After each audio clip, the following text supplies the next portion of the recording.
Hi, and welcome today. This is Rick Schwartz, one of the partners with Schwartz & Schwartz CPAs, and on behalf of our entire firm, we'd like to welcome everyone to today's webinar. Before we begin, I'd just like to tell you a little bit about our firm. Andrew, my brother, and I started the firm back in 1993, and we've continued to grow it over the years.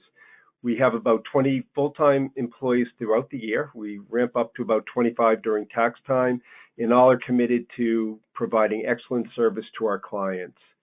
Since the beginnings, we focused on serving healthcare professionals, their families, their practices. We try to offer a comprehensive menu of services for the convenience of our clients, including tax prep, accounting, payroll, and college and financial planning. Our goal with offering these financial boot camps is to help you become financially fit. And what is financial fitness? Well, to us, it's being well informed, it's making confident choices, and pursuing a solid plan to help you reach your goals over time. We've been working with First National Corp over the past 20 years. We've had a great working relationship with them. One of the strengths of First National Corp that brought us together is their strong sense of personal service and customer service, just like we try to provide to our clients. So at this time, I'd like to turn over the meeting to Alex Oliver, who works with First National Corp, and he will lead you through today's discussion. Please enjoy. Thank you. Great. Thank you, Rick, and thank you everybody for joining us on your lunch hour today. This is our fourth webinar in our series of our financial wellness program. Just going over a few of the previous ones in case you've missed those. We had one, it's about a month now, where we talked about the quick and dirty personal finance checkup, where we went over several different benchmarks, whether it be starting out with life insurance or disability and what kind of coverage you should have, all the way through retirement benchmarks and even college savings benchmarks. That's a nice bang for your buck presentation where we really go over a lot. We also talked about loans. So for some of our younger attendees here today, with a significant amount of student loans, we did a whole presentation on refinancing loans or repayment programs to the federal government. So feel free to check that one out. And just a couple of weeks ago, we held another webinar regarding estate planning. We actually had estate attorney Sean Hagan join that meeting to give us the nitty-gritty on wills and trusts, power of attorneys, healthcare proxies, all those kinds of things. Very important topic. And the website below, schwartzaccountants.com/events/workout, you will find the recordings for these three webinars as well as today's, if you'd like to go and check those out. Just to give a little bit more of an introduction on First National Corporation. So as Rick mentioned, I'm a financial planner with First National Corporation. We are what's called a registered investment advisor. So we're a completely independent company, no affiliations with any investment companies or insurance companies, where we are able to serve as a fiduciary and provide conflict-free advice. We have two sides to our business. Wealth management is certainly our primary focus, where we work with over 450 individuals and families, helping them with their financial plan for retirement planning, college savings, and everything else. And then finally, we have a dedicated retirement plan practice where we work with over 50 401k, 403b clients and provide this financial wellness service to them as well. So just as a quick disclaimer here, certainly when we talk about college savings, this is a topic that will certainly vary from person to person based on your resources and your preferences. So certainly consult your advisor before enacting any of the strategies that we talk about today, because these will certainly vary. Okay, so let's go ahead and get started. Just a brief overview of what we'll talk about today. I think I'm going to give a little bit of something for everybody here. So whether you have children that are already a couple years from college and you really haven't saved a lot, I think I've got a lot of strategies to help get as much aid as possible and help your child get through the education process without too many loans or too much of a cumbersome burden amount. And then also on the other end of the spectrum, for those young parents that have just had children and maybe be in upper income brackets that know that they are not going to get federal financial aid eventually, we'll certainly talk about that more on the back half of this presentation. So a lot of different areas that we want to make sure that we can both finance and help keep our children involved through this process. I want to make sure I set the table here and talk about why we're sending our kids to college. What we're going to focus on today is really getting a bachelor's degree. Certainly when you're thinking about getting a master's degree, at that point, that's a little bit of a different conversation. At that point, we're talking about more specialization and really ramping up their potential for earnings. But a bachelor's degree has really become the new high school degree, I'd say, where essentially you're almost expected to go and get a bachelor's degree at this point. And the way I would be looking at it is not necessarily as a final stop. Whether they go for a master's degree or just go for other kinds of certificates or specializations, it's likely that your child will have further education beyond the bachelor's degree. So really, I think when we're thinking about what kind of college we're going to go to, we're looking at how is this going to help my child with their personal growth, become more of an independent person, build their self-confidence, broaden their horizons, and build their appreciation of learning. There is a financial component, though, and I do want to make sure I at least acknowledge that. You see these salary numbers and what that can change for full-time workers. I'll also just point out that the unemployment rate for those that have a bachelor's degree is quite low. Even when we had our recession back in 2008, 2009, 2010, you may remember that we had an unemployment rate of around 9 and 10%. But when you actually looked at the numbers, those that had a bachelor's degree, though their unemployment rate was under 5%, those that had a master's degree, the unemployment rate was under 2%.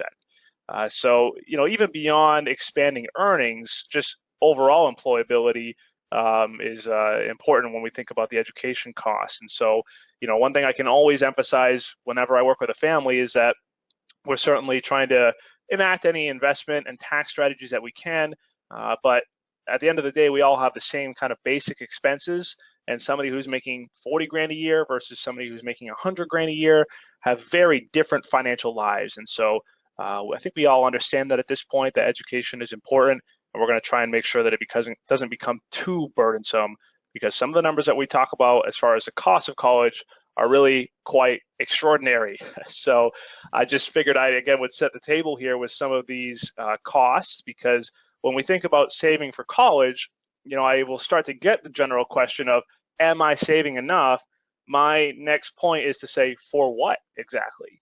Because if we are sending our child to Boston University, we'll talk later in the presentation about how much we need to save a year toward that, but it's extremely different than sending our child to UMass Amherst, as you can see, or even sending them to Cape Cod Community College. Starting out with a 2-year college that is fairly inexpensive, getting them ready for that 4-year degree. And again, we'll talk about that as we go on in the presentation. A couple other notes on the financial side I want to make sure I, again, set the table with, because it's not just that it costs so much, it's that it continues to cost more year to year. So there's a thing called inflation out there, which, as you know, is where things cost more over time. A gallon of gas, 20 or 30 years ago, costs much less than it did today, and that will continue to increase. Inflation is typically about 2% per year. But the thing about the college education side is that these costs are actually inflating at about 5% per year. So you can see what 10 years from now, Boston University, you think it's expensive now. Now look at it at $105,000 per year, or UMass Amherst at $45,000 per year. So as we start to think about how are we going to pay for college, we have to remember that putting money into a savings account, putting money into a certificate of deposit or a bond is actually going to lose money if you think about it. If we can only earn 1 or 2% on our money, but college is inflating at 5%, we are not saving enough. We have to invest in a way that will keep up with that kind of inflation. And over the long haul, stocks are the only kind of investment that will help to outpace that inflation. So again, we will talk about what kinds of accounts to use, but you want to make sure you're thinking about a savings mechanism that will keep up. So before we get too overwhelmed with how much college costs, let's try to get to reality as to how people are currently paying for it, because odds are you're not going to be funding the entire education cost, especially if your child will be going over to a private school. About 37% of your income, or of the total cost, will be coming from your own income and your own savings. So, as you budget for that, maybe you would use that number. You may go into parent borrowing with things such as Parent Plus loans. Obviously, your child will likely take out some loans. There may be some grants and scholarships available to you, but you may have heard that old adage where if you go out and ask 100 people, are you an above average driver? 90% of people will say, yes, I'm an above average driver, when obviously that can't be possible when it's 50-50. Same thing with scholarships. I think there may be some parents out there that think, I have a very bright child, they're doing great in school, they're likely to get many scholarships and many, grants or awards from their own schools, when that might not actually be the case. So, let's run with this number, say 23% of the costs might be available to you. But again, if you're in an upper income bracket, the grants, are likely not going to be there. Okay, so let's start talking about some of these things and then move on to how might we plan our finances around getting the college costs taken care of. So, when it comes to scholarships, certainly there's different kinds of scholarships, academic and merit, and then different kinds of special talents. If your child is an athlete, maybe they'll be able to get some sort of scholarship because they're a great swimmer and they want to go to a school that doesn't have a great swim team. That's a possibility. Certainly there's academic ways of getting scholarships, but then also maybe based on your town, maybe based on your culture, based on your religion, there may be other scholarships out there. Most of this is going to be on you to find, whether that's through you and your guidance counselor or going to collegeboard.com or fastweb.com. You want to find as many opportunities as you can.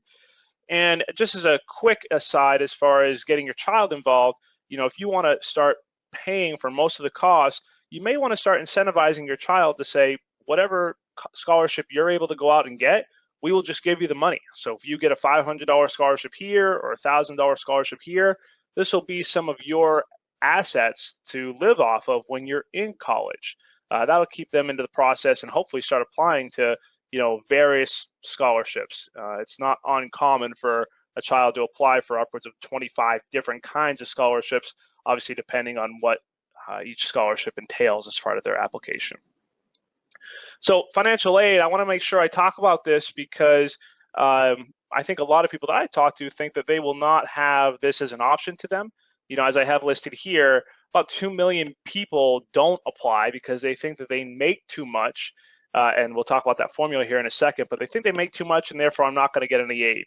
I want to remind you that to get any aid from your own colleges, you would also have to fill out the FAFSA, or they may have some other forms for you, but the point is that there is no set dollar amount. Just because you make a combined $100,000 per year or $200,000 per year, it's not going to be a set amount that says, no, you're not going to get any aid. One very easy thing to remember about this is that if you have 2 children in college or 3 children in college at the same time, your expected family contribution is going to be much lower. So that actually happened in my case. I went to the University of Maine. I have a younger sister who's 1 year younger than me, and her cost of college to go to a private school, she went to Colby College, actually ended up being less than my program at the University of Maine because we were both in school for those first 3 years. Then once I graduated, her cost of college jumped by $20,000. So it's important that you file this every year. And again, especially if you have 2 children in school. Just to give you an idea as to how they calculate this, most of the expected family contribution is going to rely on your own income. So certainly if you make a significant amount of money, it's likely that you're not going to get any aid. But they will also look at other assets. So, one very common thing is to make sure that you don't have assets in your student's name. If they have their own jobs, trying to get their money out of their own name in some way, shape, or form, because they will look at that for the expected family contribution. But the point here I really want to make is that they will not look at retirement accounts. So if you have a 401k at your own employer, if you have IRAs, that is not considered as part of the expected family contribution. Likewise, for your student, if for your child, I should say, if they're working 16, 17, 18 years old, where do we put their money? Maybe in something like a Roth IRA, as an example. We could talk a lot about Roth IRAs in a different conversation, but a Roth IRA is a retirement account, and if your child is saving money there, they won't have as much to put on the financial aid form for their own assets, and it won't be expected to be their contribution. So that's just a very easy idea to try and get as much aid as possible. As far as what kinds of financial aid we're talking about, there are many. Again, there are grants, but they're on a needs-based basis, so maybe not so relevant to the population tuning in today. You may get work study, so you might get a guaranteed job for your child when they go to college. And then obviously there may be different kinds of loans that they get, both federal and private loans, and the interest rates will certainly vary on those, typically starting at 6.8%. So not typically the greatest loans, but something that's certainly bearable and will help them to go to college. Again, I have noted here, this is all good debt, but just be careful.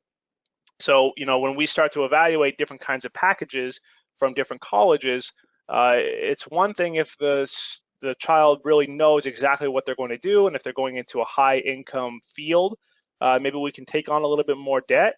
But if they're not so sure, or maybe they struggle a little bit in high school, we really want to make sure we evaluate how much in loans that we're taking out before we get too committed there.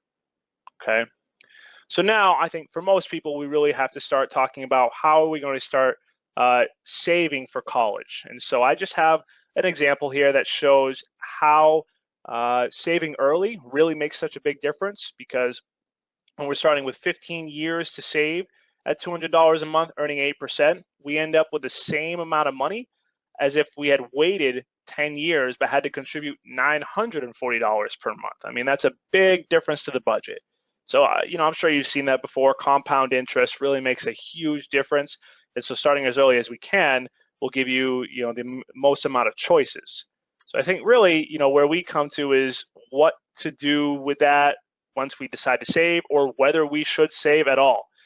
Because as I mentioned earlier, it will really depend on how much the college costs, how much you want to pay for that.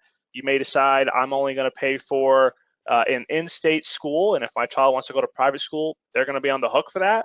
So we have to come up with a certain amount of money that they want to save. We have to make sure that we are investing. So we had talked about that earlier. If we're doing it in bonds versus stocks, stocks will help us to save less over time due to the expected return.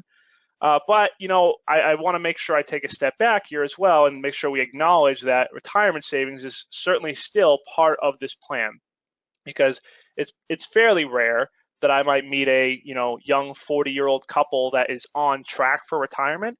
And so I want to make sure that before we go too far down the 529 or college savings plan, that we're evaluating that. Because remember, as we said earlier, if you save too much into the retirement account, that's okay, because you're not going to get counted that against you for the expected family contribution. B, you can actually use some retirement accounts for college expenses, such as IRAs. There's exceptions on retirement accounts that might allow you to contribute to college. So we want to make sure we evaluate that first before diving too far down in this. Assuming you've done that evaluation, and assuming now you've said, okay, Alex, I do want to make sure I save some away for college, I'm going to spend most of this presentation talking about 529 college savings plans. That's certainly the most common type of way that people save for college these days. But I will at least acknowledge that there are other ways of doing it. There are things such as Coverdell ESAs, which are not so popular these days. I'll tell you why in a minute. But they allow you to contribute to both private school and college, but you can only put about $2,000 a year, and they have some income limits. You could use savings bonds. And then as far as taxable investments, your regular investments that you may already use today, CDs, stocks, bonds, real estates, those give you certainly more flexibility and control, but are not tax advantaged like a 529 plan. So when we talk about 529 plans, there are two types. This one, not so popular, but I think in a niche way, if you know your student is going to go to a certain type of college, this might be the kind of plan for you, because a 529 prepaid tuition plan essentially locks in tuition at today's rates. So you don't have to worry about that whole 5% inflation rate, or maybe it is even more over the next few years. You can get the cost of the University of Maine at 2018's price and just lock it in and make a payment plan to that. You can change beneficiaries. It's still not a student asset, but you have to remember that it's not an enrollment guarantee. You have to also remember that your student may not want to go to that college eventually, so that's certainly a big concern. I did reference one page here, though, that I think is interesting. You may want to check out tomorrowstuitiontoday.org. If you do think you're gearing your child to go to some sort of private institution, there's a similar program where you have access to these hundreds of private schools that have all agreed we will accept you at any of these places. So have an idea as to what college you might want to send your child to. You might look at the list on that page and say, yeah, I think that this is enough of an options to go this route. Again, not a very common option, but I do want to make sure I mention it.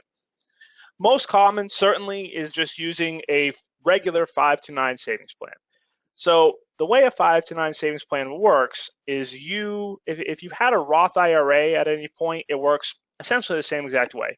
You'll put money in there once it's already come out of your paycheck, once it's already flowed into your checking account. So you're putting after-tax money into the 5 to 9 account. So let's just say I put $10,000 into that account.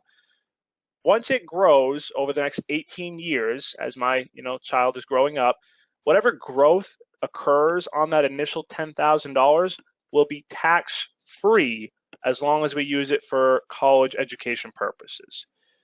That is different from if you had just gone and invested on your own. If you had invested in an E-Trade account or a Charles Schwab taxable account, if you put $10,000 in there, the growth would be taxed at a capital gains rate of anywhere from 15 to 23%.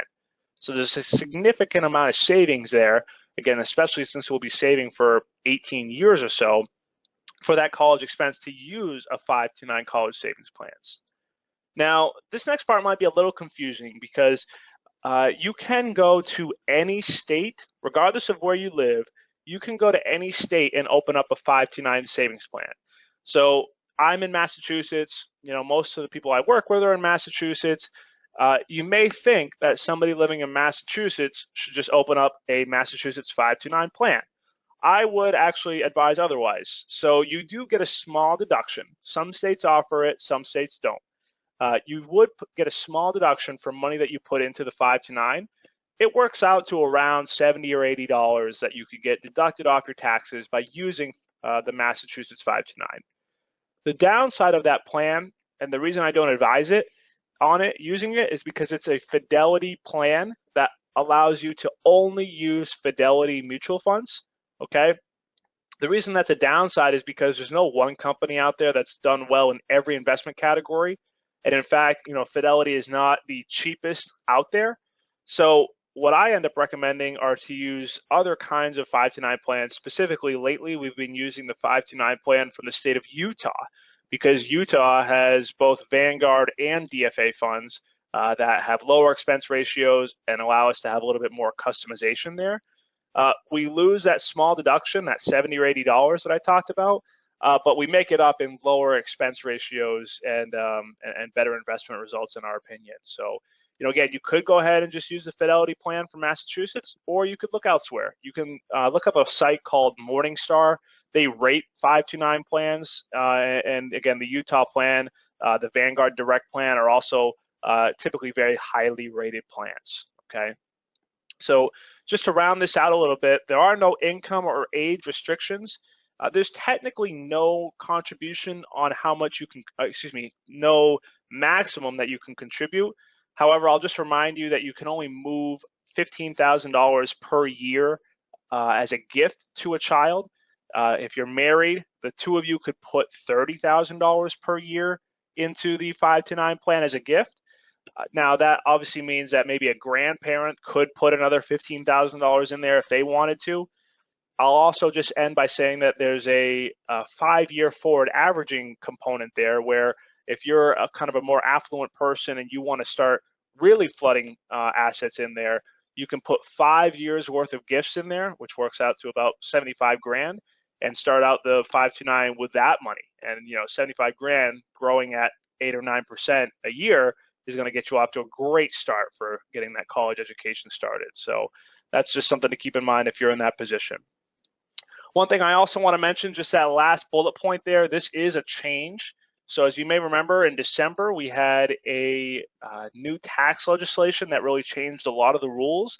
And one of those rules that changed was that 5 to 9 college savings plans can now be used for private school, K through 12, as well as college expenses. So in the past, I had mentioned the Coverdale accounts earlier.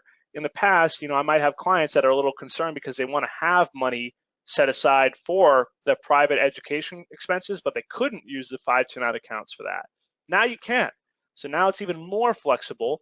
And whether you want to use it for that or just save it for the ages 18 through 22 when they're off to get their bachelor's degree, that's up to you. So I think that even makes this even more favorable. Okay, now we get to the really depressing slide here because, again, very common question, how much should I be saving to start getting my child ready for college? If you really wanted to fund the entire expense yourself, as I mentioned before, if you want to, it's going to depend on how many years you have until they're going to go to college and which college they're going to go to. And so I've just given you some benchmark numbers. I used a 5% inflation rate. I used an 8% return on investments. So, these are fairly accurate numbers, I would say. And just giving you three kinds of different options, all based in Massachusetts. So if you wanted to send your college to Massachusetts Maritime Academy, which is right now around $23,000 per year, you're looking at putting around $4,900 in each year for those 18 years. Again, we go to UMass Amherst, now we're looking at $5,700 per year. So, a little around $500 per month to make that happen. And then Northeastern University, now we're up there. These are costs that are comparable to Harvard and Yale and whatnot.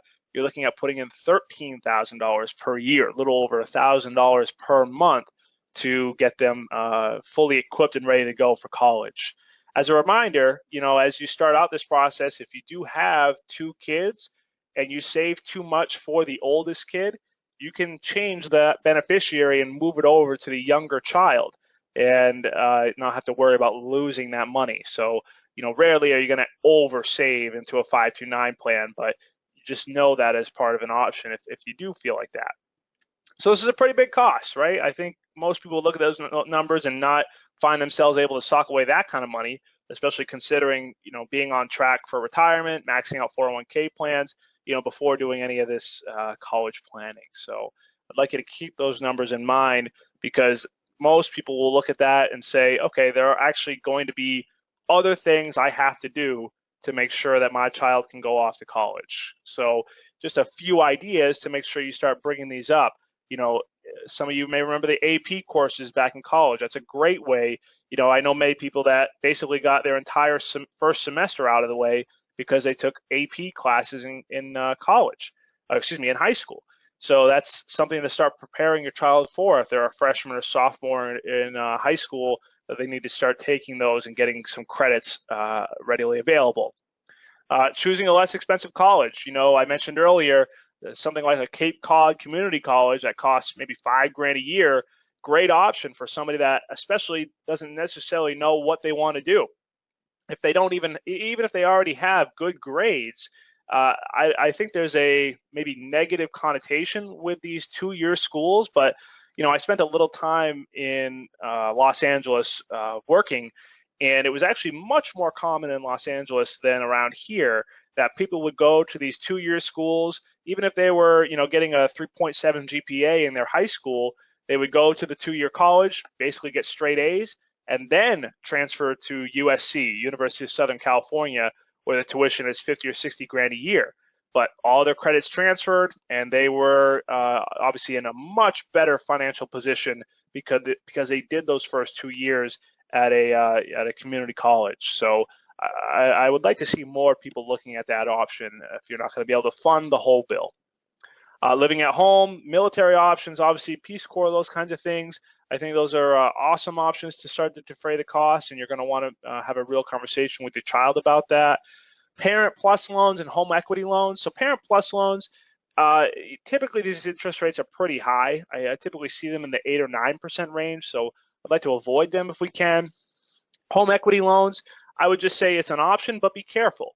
A home equity loan, if you don't know, essentially you buy a house and you've got some equity as you make your mortgage payments. Some people will tap that home equity to pay for the college expense. It'll be a much lower interest rate. And so I think in some ways it can be a good idea. You just want to make sure you're not over leveraging yourself, meaning you're not putting yourself into too much debt, because if you want to sell that house in the next 4 or 5 years, or a recession comes and you're out of a job and you've already tapped this emergency fund, you might be stuck in a tough position. So I would encourage you to look at that one very carefully before you use it too fast. Okay. Okay, a couple other notes here I just want to make. I think a nice resource that you might want to take out of this as far as thinking about what kinds of colleges you'll want to have your child apply to. I like this Kiplinger list. Kiplinger is just a financial magazine, and they every year put out the list of the best college values. So, we look at these extraordinary prices. For me, I like to know, okay, yes, Princeton, as an example, which is number one on this list for private universities, comes in at a total cost of around $58,000. So that's a pretty big number. But with private colleges, they might be offering out more aid than others. So in Princeton's case, they're offering out a significant amount, about $42,000 per year. And so the average debt of a child graduating from Princeton is around $6,000. And you can see the rest of the numbers for these other schools. They aren't too bad. So these last two columns here, the average debt that they graduate versus the salaries that they end up making, these private schools actually look great. So this is just an example. You can see there's a few other options here. I'll just give you a few ideas in case you don't want to go to the list yourself. In New England, the best private schools for value, if you will, are Harvard, Yale, MIT, Dartmouth, Brown, and Boston College. If you want to start looking at liberal arts schools, they come out to New England, the Williams College, Wesleyan, Middlebury, Amherst College, and Bowdoin up in Maine are all great schools on this list. And then interestingly enough, in New England, the public schools, none of them actually make the top 50, which was kind of disappointing to see. UMass Amherst came in at number 56 and University of Vermont came in at number 85. But there might be other colleges that can give you a credit and you can actually still go to for a low cost, even if it's out of state, that you might want to look at if that's the kind of college that you're looking into. Okay, so hopefully, I've tried to go through several resources here very quickly. Certainly the college education topic is a huge one. I would encourage you to make sure that you're sitting down and evaluating the entire financial plan.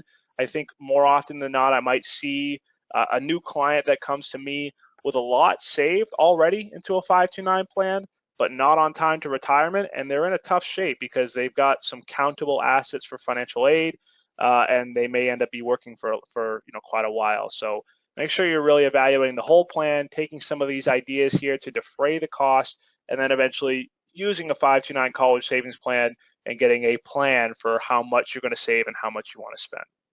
Okay. So that wraps us up. This is our website here, fncadvisor.com, which will give you a little idea as to the different kinds of services we offer if you're interested in more outside of the college savings ideas that we talked about today. We also have a newsletter that you're welcome to sign up for. You can just go on our website and leave your email address or send me an email. I'd be happy to get you on that list where we write various different blogs that go into this topic even in more detail, as well as the other various financial topics that are out there. Our blog here, you can go and see fncadvisor.com/blog. My LinkedIn, feel free to connect with me on LinkedIn or send me an email, alex@fncadvisor, or give us a call if you'd like any more consultation on this topic. Thank you, everybody, for joining us on the lunch hour today, and have a great week.